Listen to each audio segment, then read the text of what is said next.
नमस्कार दोस्तों, मैं श्वेताब कुमार आप सभी का आपके अपने YouTube चैनल लॉकुल पर बहुत बहुत स्वागत कर रहा हूं। दोस्तों, जैसा कि आप सभी जानते हैं, अभी हमारा भारतीय नागरिक सुरक्षा संहिता 2023 एक्ट नंबर 46 का लेक्चर सीरीज़ चल रहा है, जिसमें कि अभी हम लोग चैप्टर 2 यानी सेक्शन 6 से जो 20 है आपका, उस पार्ट को हम लोग कवर कर रहे हैं। लास्ट लेक्चर्स में हमने जितने भी हमारे क्रिमिनल कोड्स थे उनको हमने डिस्कस किया था।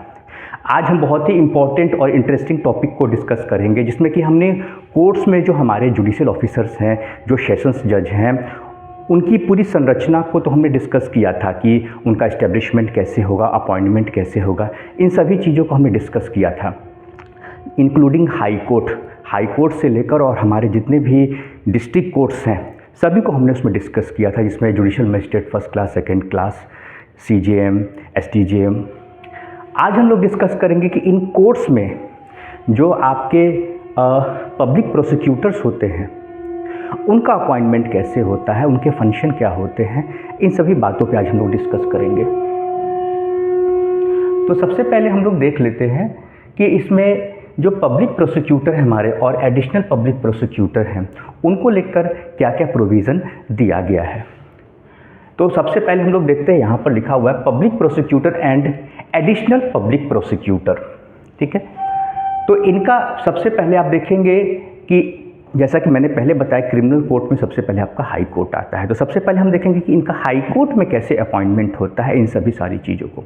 इनसे आपके क्वेश्चंस प्रीलिम्स में यानी PT में भी पूछे जाते हैं, और जो आपका जुडिशरी का मेंस एग्जाम होता है उसमें भी इससे बहुत क्वेश्चंस आपको आते हैं। ठीक है, तो इसमें देख लेते हैं, जो पब्लिक प्रोसिक्यूटर हमारे होते हैं इनका जो अपॉइंटमेंट किया जाता है हाई कोर्ट के लिए, अभी मैं हाई कोर्ट की बात कर रहा हूँ, ये आप देखेंगे सारे पब्लिक प्रोसिक्यूटर है, यहाँ भी पब्लिक प्रोसिक्यूटर, यहाँ भी पब्लिक प्रोसिक्यूटर, यहाँ भी स्पेशल पब्लिक प्रोसिक्यूटर, यहाँ असिस्टेंट पब्लिक प्रोसिक्यूटर। तो मैं आपको सब जगह आपको पब्लिक प्रोसिक्यूटर इन शॉर्ट बता रहा हूँ, तो आपको समझ में यही आ रहा है कि सभी पब्लिक प्रोसिक्यूटर हैं, लेकिन अलग अलग सेक्शंस क्यों है, इतना पूरा डिटेल में लिखा क्यों गया है, तो सब कुछ मैं आपको समझाऊंगा, बहुत ही आसान लैंग्वेज में समझाऊंगा। तो सबसे पहले जो हाई कोर्ट में हमारे पब्लिक प्रोसिक्यूटर्स होते हैं उनके बारे में आपको समझना होगा। तो ये प्रोविज़न दिया गया है सेक्शन 18 के सबसेक्शन 1 के तहत। सेक्शन 18 ध्यान रखिएगा, ये हाई कोर्ट में है, सेक्शन 18 का सबसेक्शन 1। हाई कोर्ट में जो हमारे पब्लिक प्रोसिक्यूटर होते हैं इनका जो अपॉइंटमेंट होता है वो हाई कोर्ट के लिए होता है, यानी उच्च न्यायालय के लिए होता है। और क्वालिफिकेशन क्या है, तो इनका क्वालिफिकेशन है, क्वालिफिकेशन की अगर हम बात करें तो इनके पास क्वालिफिकेशन होनी चाहिए 7 ईयर्स, 7 साल इनकी वकालत 7 साल या 7 साल से ज़्यादा। ऐसे एडवोकेट्स जिनकी प्रैक्टिस, जिनकी वकालत 7 साल या 7 साल से ज़्यादा की होती है, उनको एज अ पब्लिक प्रोसिक्यूटर या एडिशनल पब्लिक प्रोसिक्यूटर, यानी जो स्टेट को रिप्रेजेंट करते हैं। देखिए, कोई भी क्राइम होता है, मेरे या आपके साथ किसी भी तरह का कोई अपराध होता है, तो माना जाता है कि वह स्टेट के खिलाफ, राज्य के खिलाफ अपराध हुआ है, क्योंकि हमारे यहाँ कहा जाता है कि जो हमारी स्टेट है, हमारी जो सरकार है, उसका उद्देश्य है कि उसके नागरिकों के हितों की रक्षा करना। तो कभी भी मेरे या आपके साथ कोई गंभीर अपराध होता है, मर्डर हो गया, डकैती हो गया, कोई भी बड़ा अपराध होता है, तो यह माना जाता है कि ये राज्य को थ्रेट पहुंचा है, क्योंकि यह राज्य की, स्टेट की जिम्मेदारी होती है, देश की जिम्मेदारी होती है कि वो अपने नागरिकों के हितों की रक्षा करे। इसीलिए जब भी किसी के साथ किसी तरह का कोई अपराध होता है तो पुलिस FIR दर्ज करती है और इन्वेस्टिगेशन करती है, और वो सारा केस जो है यही पब्लिक प्रोसिक्यूटर लड़ते हैं। समझ में आ गया? इन्हीं को हम हिंदी में कहते हैं लोक अभियोजक। तो यहाँ पर इनका यही काम होता है, वकील साहब जो हमारे पब्लिक प्रोसिक्यूटर होते हैं, लोक अभियोजक होते हैं, कि हमारे जो केस होते हैं उनको रिप्रेजेंट करती है। जब पुलिस रिपोर्ट देती है तो रिप्रेजेंट करती है। तो स्टेट में भी जो होता है, जब अपील में जाते हैं आगे हाई कोर्ट्स में, तो वहाँ पर भी विक्टिम को रिप्रेजेंट करते हैं ये। ठीक है, विक्टिम कौन है? वह है जो कि जिसके साथ कोई अपराध हुआ है, और यह किसकी रिस्पॉन्सिबिलिटी है? तो यह स्टेट की रिस्पॉन्सिबिलिटी है कि विक्टिम के साथ किसी तरह का कोई अपराध हुआ है तो उसको जस्टिस मिले, उसको न्याय मिले, और यही काम होता है पब्लिक प्रोसिक्यूटर का। ठीक है, तो यहाँ पर जो 7 साल या 7 साल से ऊपर जिनकी वकालत होती है वही लोग बनाए जाते हैं आपको पब्लिक प्रोसिक्यूटर या एडिशनल पब्लिक प्रोसिक्यूटर। इसके बाद अपॉइंटिंग अथॉरिटी कौन होती है? अपॉइंटिंग अथॉरिटी यहाँ पर आपको होता है या तो स्टेट गवर्नमेंट, राज्य सरकार, या केंद्र सरकार। ठीक है, फिर इनका जो अपॉइंटमेंट होता है, अपॉइंटमेंट ऐसे ही नहीं होगा, in consultation with high court, high court से कंसल्टेशन, ठीक है, बातचीत करके सारी बातों को उनके समक्ष रखते हुए राय विचार करके उनसे कंसल्ट करके ही अपॉइंटमेंट किया जाता है आपको पब्लिक प्रोसिक्यूटर या एडिशनल पब्लिक प्रोसिक्यूटर का। देखिए अपॉइंटमेंट में दिया, अपॉइंटिंग अथॉरिटी तो सेंट्रल और स्टेट गवर्नमेंट, सेंट्रल और स्टेट गवर्नमेंट तो है, लेकिन इनका जो अपॉइंटमेंट होगा in consultation with high court होगा, ठीक है, ये आपको हो गया। फिर अपॉइंटमेंट ऑफ पब्लिक प्रोसिक्यूटर और एडिशनल पब्लिक प्रोसिक्यूटर इन नेशनल कैपिटल दिल्ली, यह मैंने अलग से लिखा है। यहाँ पे अंतर यह है कि जो नेशनल कैपिटल ऑफ दिल्ली है, NCT Delhi, national capital territory जो आपका दिल्ली है, वहाँ पर जो आपका पब्लिक प्रोसिक्यूटर और जो एडिशनल पब्लिक प्रोसिक्यूटर का अपॉइंटमेंट होता है वह होता है स्टेट गवर्नमेंट के कंसल्टेशन से नहीं होता है। स्टेट गवर्नमेंट उसको अपॉइंट नहीं करती, उसको सेंट्रल गवर्नमेंट अपॉइंट करती है in consultation with Delhi high court. Delhi high court से कंसल्टेशन के बाद ही, बातचीत के बाद ही, उनकी जानकारी में रखते हुए ही, उनसे राय शुमारी करते हुए, राय विचार करके ही उनका अपॉइंटमेंट किया जाता है। लेकिन यह जो अपॉइंटिंग अथॉरिटी होती है, जो दिल्ली के हाई कोर्ट में जो आपके पब्लिक प्रोसिक्यूटर या एडिशनल पब्लिक प्रोसिक्यूटर का अपॉइंटमेंट होता है, वह होता है सेंट्रल गवर्नमेंट के द्वारा। अन्य राज्यों में किसके द्वारा होता है? वह स्टेट गवर्नमेंट या सेंट्रल गवर्नमेंट के द्वारा अपॉइंटमेंट होता है in consultation with high court. लेकिन दिल्ली के मामले में, चूँकि दिल्ली आपका नेशनल कैपिटल टेरिटरी है, तो दिल्ली के मामले में जो अपॉइंटमेंट होगा पब्लिक प्रोसिक्यूटर या एडिशनल पब्लिक प्रोसिक्यूटर का, वह होगा आपको सेंट्रल गवर्नमेंट के द्वारा अपॉइंट किया जाएगा। और इन कंसल्टेशन विद किससे राय विचार करने के बाद, बात करने के बाद, वह होगा आपको दिल्ली हाई कोर्ट से। तो यह हो गया आपका पब्लिक प्रोसिक्यूटर हाई कोर्ट। ये पूरा हाई कोर्ट का आपका हो गया हाई कोर्ट, ठीक है, यह पूरा मामला हो गया हाई कोर्ट, इंक्लूडिंग दिल्ली हो गया आपका, ठीक है। ये देखिए दिल्ली हाई कोर्ट के द्वारा ये किया जाता है यह पूरा, और यह आपका सेंट्रल गवर्नमेंट हो गया। ये देखिए ये सेंट्रल गवर्नमेंट हो गया, यहाँ Delhi high court in consultation with Delhi high court. उसके बाद ये हाई कोर्ट तो हमने समझ लिया कि हाई कोर्ट में इनका अपॉइंटमेंट कैसे होता है। अब हम डिस्ट्रिक्ट कोर्ट की बात करें, जो हमारे सेशंस कोर्ट होते हैं, हर ज़िले में जो सेशंस बनाए गए हैं हर ज़िले के हिसाब से, वहाँ पर इनका अपॉइंटमेंट कैसे होता है, सारी प्रक्रिया कैसे होती है। यह होता है आपको सेक्शन 18 के सबसेक्शन 3 के तहत। कहाँ होता है? यहाँ भी वही पोस्ट है, देखिए जैसे यहाँ पब्लिक प्रोसिक्यूटर हो गए, यहाँ एडिशनल पब्लिक प्रोसिक्यूटर हो गए, सेम यहाँ पर भी है पब्लिक प्रोसिक्यूटर और एडिशनल पब्लिक प्रोसिक्यूटर। सेक्शन यहाँ पर आपका हो गया सेक्शन 18 का सबसेक्शन 3। तो इनका अपॉइंटमेंट कहाँ होता है? तो सेशंस कोर्ट में होता है, ठीक है। सेशंस कोर्ट में इनका अपॉइंटमेंट होता है। एडवोकेट 7 साल, वही क्वालिफिकेशन दिया, 7 साल या 7 साल से ज़्यादा जो होते हैं, जिनकी वकालत होती है, जिनकी प्रैक्टिस, ऐसे अधिवक्ता इनकी 7 साल या 7 साल से ज़्यादा की प्रैक्टिस होती है, उन्हें अपॉइंट किया जाता है एज अ पब्लिक प्रोसिक्यूटर और एडिशनल पब्लिक प्रोसिक्यूटर। उसका इसमें जो अपॉइंटिंग अथॉरिटी होती है, इनमें भी अपॉइंटिंग अथॉरिटी यानी जिनका जो अपॉइंटमेंट होता है किसके द्वारा किया जाता है? यह स्टेट गवर्नमेंट या सेंट्रल गवर्नमेंट के द्वारा किया जाता है। अब आप कहेंगे सेशंस कोर्ट तो आपको स्टेट के अंदर आता है, राज्य में जो जिले होते हैं वहाँ आता है, तो यहाँ सेंट्रल गवर्नमेंट का क्या काम है? बहुत अच्छा सवाल है, यही बता देता हूँ मैं। सेंट्रल गवर्नमेंट ऐसे मामलों में अपॉइंटमेंट करती है पब्लिक प्रोसिक्यूटर का या एडिशनल पब्लिक प्रोसिक्यूटर का, जो कि मामला केंद्र के कानून से जुड़ा हो, केंद्र की नीति से जुड़ा हो डायरेक्टली, जैसे कि सीबीआई हो गया, एनआईए हो गया, इस तरह के मामले जो होते हैं, ठीक है। तो इस तरह के मामले में सेंट्रल गवर्नमेंट को अधिकार है आपको पब्लिक प्रोसिक्यूटर या एडिशनल पब्लिक प्रोसिक्यूटर के अपॉइंटमेंट का, और यह प्रावधान दिया गया है सेक्शन 18 के सबसेक्शन 2।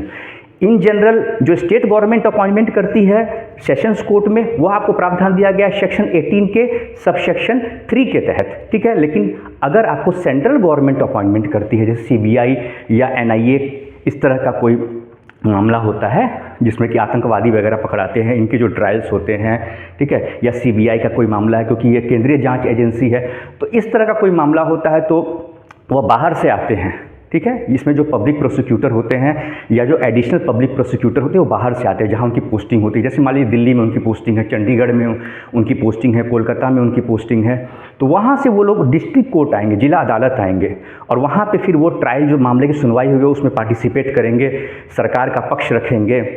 इसी तरह का अपराध हुआ है, सीबीआई की तरफ से चार्जशीट होगी, सुनवाई होगी, गवाही होगी, सब कुछ उसमें वो पार्टिसिपेट करते हैं, ठीक है। तो ये प्रावधान दिया गया सेक्शन 18 के सबसेक्शन 2 के तहत। दूसरी बात है कि जो हाई कोर्ट में तो डीएम का पैनल का कोई बात नहीं है। हाई कोर्ट में डायरेक्टली है कि भाई स्टेट गवर्नमेंट या सेंट्रल गवर्नमेंट अपॉइंटमेंट करेगी in consultation with high court. लेकिन डिस्ट्रिक्ट कोर्ट में यानी सेशंस कोर्ट में जो अपॉइंटमेंट किए जाते हैं आपके पब्लिक प्रोसिक्यूटर या एडिशनल पब्लिक प्रोसिक्यूटर का, वह उन्हीं लोग का होता है जिनका कि पैनल में नाम होता है।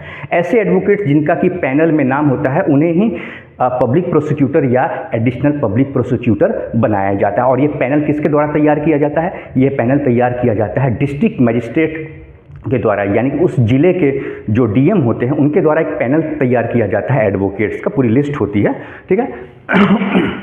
सॉरी, तो उसमें से अपॉइंटमेंट किया जाता है आपको पब्लिक प्रोसिक्यूटर या एडिशनल पब्लिक प्रोसिक्यूटर का। लेकिन वो स्टेट के मामले में जो जिले में अपॉइंटमेंट होती है उसमें, राज्य सरकार के मामले में जो स्टेट में जो जिले में अपॉइंटमेंट होती है या सेशंस कोर्ट में जो अपॉइंटमेंट होती है वहाँ डीएम का पैनल तैयार किया जाता है। लेकिन सेंट्रल गवर्नमेंट के मामले में जब सेंट्रल गवर्नमेंट के जब अपॉइंटमेंट करती है तो वहाँ पर डीएम के पैनल की रिक्वायरमेंट नहीं है, वहाँ डायरेक्ट सेंट्रल गवर्नमेंट की कमेटी होती है, या फिर उसमें ज़्यादातर जो कैंडिडेट्स एग्ज़ाम के थ्रू, कॉम्पिटिटिव एग्जाम्स के भी थ्रू जाते हैं, या उनके पास जो अधिकार सेंट्रल गवर्नमेंट की जो अपनी कमेटी होती है उसके द्वारा जो एडवोकेट्स होते हैं उनका सिलेक्शन होता है, और वही यहाँ पर केस लड़ने आते हैं सेशंस कोर्ट में, जिला अदालतों में। तो सेंट्रल गवर्नमेंट के मामले में यहाँ पर आपको डीएम के पैनल की ज़रूरत नहीं है, इस बात को याद रखिएगा, ठीक है। यहाँ पर मैंने लिख दिया भी हुआ है कि सेंट्रल गवर्नमेंट के मामले में name of advocate in DM panel is not required, ठीक है। और ये प्रावधान दिया गया है सेक्शन 18 के सबसेक्शन 2 के तहत। सीबीआई और एनआईए इस तरह के जो मामले केस के होते हैं, ठीक है, और ये सेंट्रल गवर्नमेंट को रिप्रेजेंट करते हैं। उसके बाद इन जनरल मैंने आपको बताया कि जो बाकी जो एडिशनल पब्लिक प्रोसिक्यूटर या पब्लिक प्रोसिक्यूटर होते हैं जो स्टेट को रिप्रेजेंट करते हैं, आप सुनते होंगे पीपी साहब, ठीक है, पीपी साहब हमारे हैं, लोक अभियोजक हैं जिले में, तो इनका जो अपॉइंटमेंट होता है यह अपॉइंटमेंट किया जाता है वैसे एडवोकेट की 2000 the advocate must be on panel prepared by DM के द्वारा जो पैनल प्रिपेयर किया जाता है। पैनल मतलब एक लिस्ट होती है पूरी एडवोकेट्स की, उसी में से सिलेक्शन होता है।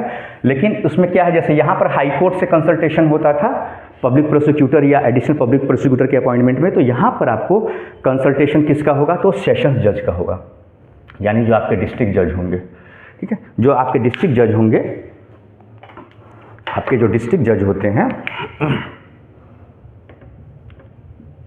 जो आपके डिस्ट्रिक्ट जज होंगे उनसे कंसल्टेशन के बाद अपॉइंटमेंट होगा पूरा। फिर in case of appointment by state in which regular cadre of prosecuting officer exist the appointment shall normally be made from among person constituting the cadre. इसमें साहब यही कहा गया कि अगर मान लीजिए कि कोई रेगुलर कैडर है, जैसे कि बिहार का एग्जाम्पल ले लिया कि बीपीएससी एग्ज़ाम के थ्रू एपीओ का सिलेक्शन करती है, तो अगर रेगुलर कैडर है तो उसमें भी आप चाहें तो किसी को पब्लिक प्रोसिक्यूटर बना सकते हैं। यूपी में भी होता है, यूपी पीसीएस के थ्रू सिलेक्शन होता है, तो या एमपी में होता है एमपी एडीपीओ, उसमें जो सीनियर होते हैं तो उसमें से भी आप अपॉइंटमेंट कर सकते हैं, किसी को आप पब्लिक प्रोसिक्यूटर बना सकते हैं। फिर दिया हुआ है कि लेकिन वैसी स्थिति में अगर where in the opinion of state government no suitable person, ध्यान दीजिएगा, no suitable person is available in the regular cadre for such appointment.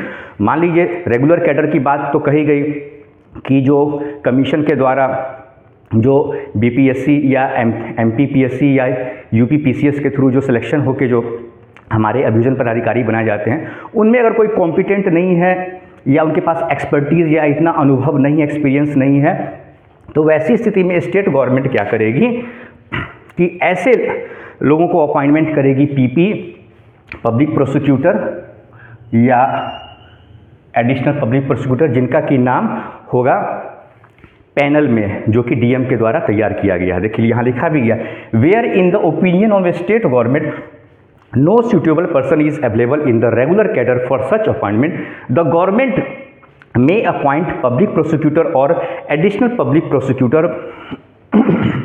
from the panel prepared by DM। वैसी स्थिति में अगर कोई रेगुलर कैडर में यानी कमीशन के द्वारा जो सर्विस में होते हैं, अगर वो अभियोजन पदाधिकारी कॉम्पिटेंट नहीं है तो, या सूटेबल नहीं है उतने, या उन पर इतना एक्सपीरियंस नहीं है, तो राज्य सरकार ऐसे लोगों को भी पब्लिक प्रोसिक्यूटर या एडिशनल पब्लिक प्रोसिक्यूटर बना सकती है जिनका कि डीएम के द्वारा तैयार किए गए पैनल में नाम है। तो यह आपका हो गया, आपको जो जिला अदालतें होती हैं, हाई कोर्ट का हमने पढ़ लिया, जिला अदालत का, डिस्ट्रिक्ट कोर्ट का हमने पढ़ लिया, जो हमारे सेशंस कोर्ट होते हैं। उसके बाद आपको आता है स्पेशल पब्लिक प्रोसिक्यूटर, यानी जो विशेष लोक अभियोजक होते हैं। तो यह प्रावधान दिया गया है सेक्शन 18 के सब सेक्शन 8 के तहत। विशेष इनका काम होता है जो स्पेशल केसेस होते हैं, जैसे विजिलेंस का हो गया, एक्साइज का हो गया, पॉक्सो को हो गया, इस तरह के हर स्पेशल केस के लिए, हर स्पेशल नेचर ऑफ केसेस के लिए, अपराध के लिए, ऑफेंसेस के लिए अलग अलग स्पेशल पब्लिक प्रोसिक्यूटर बनाए जाते हैं। इन्हें हम कहते हैं विशेष लोक अभियोजक, यानी स्पेशल पब्लिक प्रोसिक्यूटर। और ये प्रावधान दिया गया सेक्शन 18 के सब सेक्शन 8 के तहत। इनके बारे में थोड़ा देख लेते हैं। तो इनका जो अपॉइंटमेंट होता है, अपॉइंटमेंट फॉर एनी कोर्ट यानी कोई विशेष स्पेशल कोर्ट, जैसे एक्साइज कोर्ट, यहाँ पे लिखा हुआ है excise court, POCSO, vigilance court, ठीक है। लेकिन इसमें एक चीज़ है, इसमें जो अपॉइंटमेंट होता है आपको स्पेशल पब्लिक प्रोसिक्यूटर, यहाँ अगर विक्टिम चाहे तो अपने भी एडवोकेट, यानी जो प्राइवेट एडवोकेट होते हैं जो प्रैक्टिस करते हैं वकालत में, उन्हें भी वह रख सकती है, विक्टिम रख सकते हैं, ठीक है, to assist the public prosecutor, to assist the prosecution, यानी जो विशेष लोक अभियोजक हैं, स्पेशल पब्लिक प्रोसिक्यूटर हैं, उनको असिस्ट करने के लिए होता है, विक्टिम को ये अधिकार है कि वो अपने प्राइवेट लॉयर भी वो रख सकते हैं, इंगेज कर सकते हैं। उसके बाद लेकिन इनके लिए बाकी सारे अपॉइंटमेंट के लिए आपको जो भी पब्लिक प्रोसिक्यूटर हैं उसके लिए आपको 7 साल या 7 साल से ज़्यादा का अनुभव चाहिए, प्रैक्टिस का एक्सपीरियंस चाहिए, क्वालिफिकेशन होता है। लेकिन स्पेशल पब्लिक प्रोसिक्यूटर के मामले में आपको 10 साल या 10 साल से ज़्यादा की प्रैक्टिस का अनुभव चाहिए, तभी आप स्पेशल पब्लिक प्रोसिक्यूटर बनाए जाते हैं। यह बात लिखी हुई है। अपॉइंटिंग अथॉरिटी सेम है, स्टेट गवर्नमेंट और सेंट्रल गवर्नमेंट। एक ही जगह अपॉइंटिंग अथॉरिटी बदली है, वो है आपको दिल्ली हाई कोर्ट के मामले में। दिल्ली हाई कोर्ट में आपको सेंट्रल गवर्नमेंट का, क्योंकि वो नेशनल कैपिटल टेरिटरी है, तो वहाँ पूरा नियंत्रण जो होता है वहाँ पे सेंट्रल गवर्नमेंट का होता है। लेकिन बाकी सभी स्टेट में, सभी जगह आपको स्टेट और सेंट्रल गवर्नमेंट आपको ध्यान रखना है। तो अपॉइंटिंग अथॉरिटी यह हो गई central state government. Appointment to be made for the purpose of any case, वही एनी केस या क्लास ऑफ केस, जैसे मैंने आपको एग्जांपल भी बताया, एक्साइज कोर्ट, पॉक्सो, विजिलेंस, ये सब। तो ये आपके हो गए स्पेशल पब्लिक प्रोसिक्यूटर। कोई दिक्कत नहीं, सेक्शन 18 के सब सेक्शन 8 के तहत आते हैं। स्पेशल नेचर के केसेस होते हैं, विशेष जो मामले होते हैं उनकी सुनवाई में वह राज्य सरकार को, स्टेट गवर्नमेंट को रिप्रेजेंट करते हैं। और इन प्रैक्टिकल समझिए, जो विक्टिम होते हैं, जिनके साथ अपराध होता है, ठीक है, उनको, उनके केस को वह रिप्रेजेंट करते हैं, ठीक है, उनके तरफ से वो मुकदमे को लड़ते हैं। अब आपका आ गया असिस्टेंट पब्लिक प्रोसिक्यूटर। ये आपको दिया हुआ असिस्टेंट पब्लिक प्रोसिक्यूटर सेक्शन 19 में दिया हुआ, बहुत इंटरेस्टिंग है। ये दिया हुआ, इनका जो काम होता है, यह अभी तक आपको हाई कोर्ट में जितने पब्लिक प्रोसिक्यूटर के बारे में आपने पढ़ा वो हाई कोर्ट में करते हैं। हाई कोर्ट के बाद फिर सेशंस कोर्ट, यानी जो डिस्ट्रिक्ट जज या एडिशनल डिस्ट्रिक्ट जज की कोर्ट होती है, वहाँ वह काम करते हैं। उसके बाद आपको स्पेशल पब्लिक प्रोसिक्यूटर, वो विशेष जो न्यायाधीश के जो अदालतें होती हैं, विशेष न्यायाधीश, उत्पाद विभाग, excise court, POCSO, vigilance court, इस तरह के जो कोर्ट हो गए, वहाँ पर पब्लिक प्रोसिक्यूटर करते हैं। लेकिन एक टर्म दिया हुआ है आपको assistant public prosecutor. Assistant public prosecutor, assistant public prosecutor दिया हुआ आपको सेक्शन 19 में। आपसे सवाल पूछ लिया जाएगा, जो आपको असिस्टेंट पब्लिक प्रोसिक्यूटर होते हैं। ये सारे क्वेश्चंस मैं टू द पॉइंट बता रहा हूँ, इन सभी से आपके सवाल बनेंगे। तो जो आपको असिस्टेंट पब्लिक प्रोसिक्यूटर होते हैं, इनका काम होता है जुडिशियल मजिस्ट्रेट के कोर्ट में स्टेट को रिप्रेजेंट करना। स्टेट का मतलब हो गया यानी विक्टिम, जिसके साथ अपराध हुआ है, जिस व्यक्ति के साथ, जिस पर्सन के साथ अपराध हुआ है, उनके केस को लड़ना, ठीक है। उसके बाद If in case assistant public prosecutor APO ADPO is not available, the DM may appoint any other person to be the APP. मान लीजिए कि कोई पब्लिक प्रोसिक्यूटर जो असिस्टेंट पब्लिक प्रोसिक्यूटर नहीं है, वैसी स्थिति में कोई APP नहीं है, अभियोजन पदाधिकारी नहीं है, तो वैसी स्थिति में DM को अधिकार है किसी पर्सन को वो APP किसी पर्टिकुलर केस के लिए DM अपॉइंट कर सकते हैं, ठीक है। For that case such other person may be a police officer, एक पुलिस ऑफिसर भी हो सकता है जिसका अपॉइंटमेंट किया जा सकता है, वह व्यक्ति पुलिस ऑफिसर भी हो सकता है, या कोई लॉयर भी, प्राइवेट लॉयर हैं, उन्हें भी नियुक्त किया जा सकता है। लेकिन कुछ बातें ही है, अगर पुलिस ऑफिसर को अपॉइंट करते हैं, वैसी स्थिति में अगर DM के द्वारा पुलिस ऑफिसर का अपॉइंटमेंट किया जाता है as a assistant public prosecutor, तो वह पुलिस पदाधिकारी दिया हुआ ही has not taken part in the investigation of the case, तो वह पुलिस पदाधिकारी इस केस से जुड़ा न हो, इस केस का इन्वेस्टिगेशन न किया हो, इस केस से उसका किसी भी तरह का उसका जुड़ाव न हो, इस केस में वह एज ए इन्वेस्टिगेटिंग ऑफिसर वह ना हो, तो उन्हें अपॉइंट किया जा सकता है। दूसरा बात, he is not below the rank of inspector, वह इंस्पेक्टर की पोस्ट से नीचे का ना हो वह पुलिस पदाधिकारी, यानी सब इंस्पेक्टर ASI यह नहीं होना चाहिए, इंस्पेक्टर होना चाहिए, DSP होना चाहिए, लेकिन इंस्पेक्टर से नीचे का नहीं होना चाहिए, इंस्पेक्टर रैंक का होना चाहिए। उसके बाद अगर अपॉइंटमेंट किया जाएगा तो अपॉइंटमेंट करने से पहले DM को क्या करना है, उनकी रिस्पॉन्सिबिलिटी, DM जो होते हैं हमारे डिस्ट्रिक्ट मजिस्ट्रेट, तो उनके लिए कहा गया कि DM में appoint APP incharge for a case after giving 14 days notice, 14 days, यहाँ पर आपको मैं बता दूँ नोटिस मतलब एक जानकारी देते हैं, DM जो है एक नोटिस मतलब एक सूचना देते हैं, किसको देते हैं, स्टेट गवर्नमेंट को देते हैं। देखिए स्टेट DM जो बेसिकली होते हैं वो हमारे स्टेट को रिप्रेजेंट करते हैं किसी भी ज़िले में, ठीक है, वहाँ की न्याय व्यवस्था, administration, on behalf of state वो रिप्रेजेंट करते हैं। तो जो यह काम है वो किसका है, चूँकि जो प्रोसिक्यूशन है, अभियोजन है, यह काम है स्टेट का, क्योंकि स्टेट की जिम्मेदारी है कि वो अपने नागरिक के हितों की रक्षा करे। अगर उनके नागरिक के साथ किसी भी प्रकार का अपराध हुआ है तो उसकी रक्षा सुरक्षा किसका काम है, वह स्टेट का काम है। और स्टेट को कौन रिप्रेजेंट करते हैं, यहाँ पर DM, ठीक है। अब आप कहेंगे कि स्टेट केस क्यों लड़ता है, ये अभियोजन पदाधिकारी केस क्यों लड़ते हैं, उस व्यक्ति को अपना वकील जिसके साथ अपराध हुआ उसको अपॉइंट करना चाहिए, वो उसके लिए केस लड़े। देखिए मैंने आपको पहले ही बताया कि जो हमारा स्टेट है वो वेलफेयर स्टेट है, ठीक है। तो हमारे यहाँ की जो कानून व्यवस्था है, जो जुडिशियल सिस्टम है, उसमें यह कहा गया है कि किसी व्यक्ति के साथ, इस देश के किसी भी नागरिक के साथ किसी भी प्रकार का कोई अपराध होता है, गंभीर अपराध होता है, तो माना जाता है कि वह उस देश और राज्य के खिलाफ जो है वह अपराध हुआ है। ऐसा इसलिए माना जाता है कि जो हम और आप हैं, हम लोग एसेट हैं, पूंजी हैं हमारे देश की, किसी भी देश की सबसे बड़ी पूंजी वहाँ के उसके नागरिक होते हैं, तो उनके हितों की रक्षा की जाती है। इसीलिए किसी भी देश के नागरिक के साथ किसी भी प्रकार का कोई गंभीर अपराध होता है या किसी भी प्रकार का अपराध होता है तो उनको रिप्रेजेंट, यानी कि उनके मामले को कोर्ट में लड़ा जाता है, वह स्टेट के द्वारा लड़ा जाता है। और स्टेट की तरफ से कौन लड़ते हैं, यही वकील साहब लोग, ऐसे समझिए आप, यही वकील साहब लोग लड़ते हैं, लेकिन इनके नाम अलग होते हैं क्योंकि इनका एक पद होता है, पोस्ट होता है। यह आपको भारतीय नागरिक सुरक्षा संहिता 2023 में भी डिफाइन किया गया है। ये जितने भी पद हैं, पोस्ट हैं, public prosecutor, additional public prosecutor, special public prosecutor, assistant public prosecutor, इनको डिफाइन भी किया गया था, CRPC में भी इन्हें डिफाइन किया गया था, सेक्शंस अलग हैं, और उसी तरीके से इनको भारतीय नागरिक सुरक्षा संहिता 2023 में भी डिफाइन किया गया है, ठीक है। तो किसी भी तरह का अगर कोई डाउट होता है आज के लेक्चर में तो आप मुझे ज़रूर कमेंट सेक्शन में मुझसे सवाल पूछेंगे। मैंने बेस्ट तरीके से आपको थ्योरी के हिसाब से भी मैंने आपको समझा दिया, और कई सारे जो प्रैक्टिकल एस्पेक्ट थे उनके साथ भी कनेक्ट करके मैंने आपको समझाने का प्रयास किया है, ताकि आज के इस लेक्चर में आपको सारी बातें समझ में आ जाएंगी। दोस्तों, अगर किसी भी तरह का अगर आपके मन में एक सिंगल भी डाउट होता है, मैं हर लेक्चर में अपने कहता हूं, तो मुझसे सवाल आप ज़रूर पूछिएगा। और मैंने उसी पॉइंट को कवर किया है जो कि आपके जुडिशरी, APO, GLO या ADJ या UPSC में अगर आपका, या किसी भी स्टेट कमीशन के सिविल सर्विस में अगर आपका लॉ सब्जेक्ट है, तो इनसे आपको सवाल पूछे जाएंगे, हर हालत में पूछे जाएंगे। पूरा ये टॉपिक आपका अटमोस्ट इम्पॉर्टेंट है, ठीक है। ठीक है दोस्तों, आज का ये लेक्चर मैं यहीं पे कंक्लूड करता हूँ। कैसा लगा आज का लेक्चर मुझे कमेंट सेक्शन में आप जरूर बताइएगा। नमस्कार।